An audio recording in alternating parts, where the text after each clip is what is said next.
there, Mark Vergeer here. I am totally reliving my Commodore 64 days, and I've been rediscovering some of my old programming stuff. You actually saw some of my coding attempts in the previous video, and I wanted to show you a little game called PacBlob, which is the only surviving Pac-Man type of clone game that I've written back then. I wrote it on the Commodore 64 in assembly, and I borrowed music from Jeroen Tiel. I actually wrote him a letter, but I never got a reply.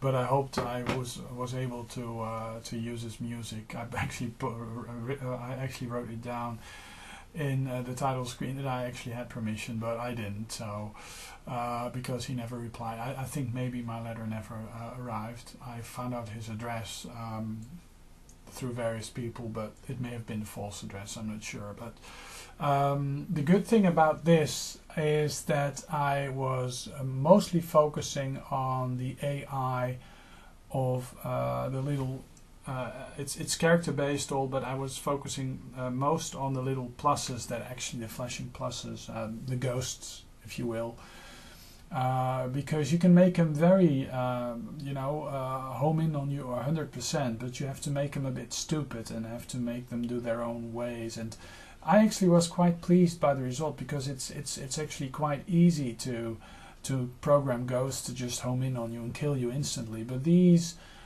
things have a life of their own. And yeah, I'll show you some of the gameplay and show you some of the intro and perhaps do some voiceover. But yeah, I thought I'd share this old bit of programming history from me.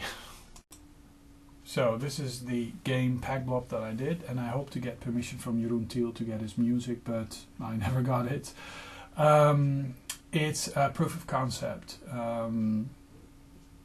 I wanted to make a game with artificial intelligence very similar to Pac-Man, and it's just more a proof of concept. And you are that little round dude, and you have to eat all the dots in the field.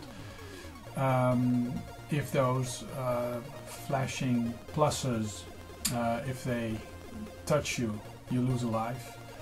And like it just happened here. And if you eat one of the big diamond-like structures in the corners, then you have a little leeway. Then you don't get killed instantly, so you have a bit of protection, but that didn't last very long.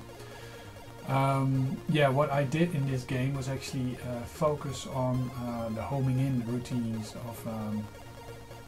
of the enemies, because I've reached the level, and every level has a different color. This is not the best color because it's like a dark gray, and every time that you reach a new level, that you finish a level, the amount of time that you have for finishing it gets shortened. So basically, the faster you finish a level, the less time you have the next time you play the next level. So it adds a bit of a challenge, but you also get more points. I think I was meant to program that in, but basically there's not that many game mechanics, and this was just a proof of concept. I coded this in machine code, and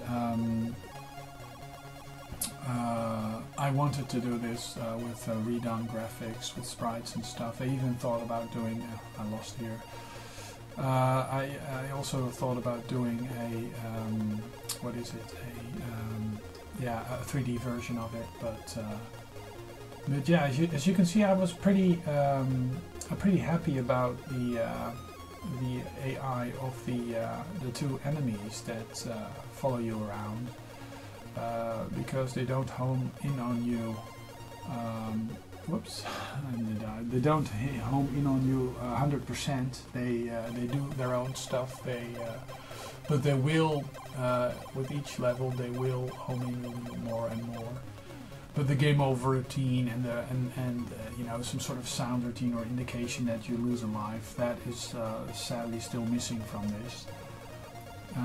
but I thought it was a nice proof of concept game, and actually the only really elaborate, apart from a racing game, actually a top-down racing game, that I hope to find still, is something that I programmed on the good old Commodore 64.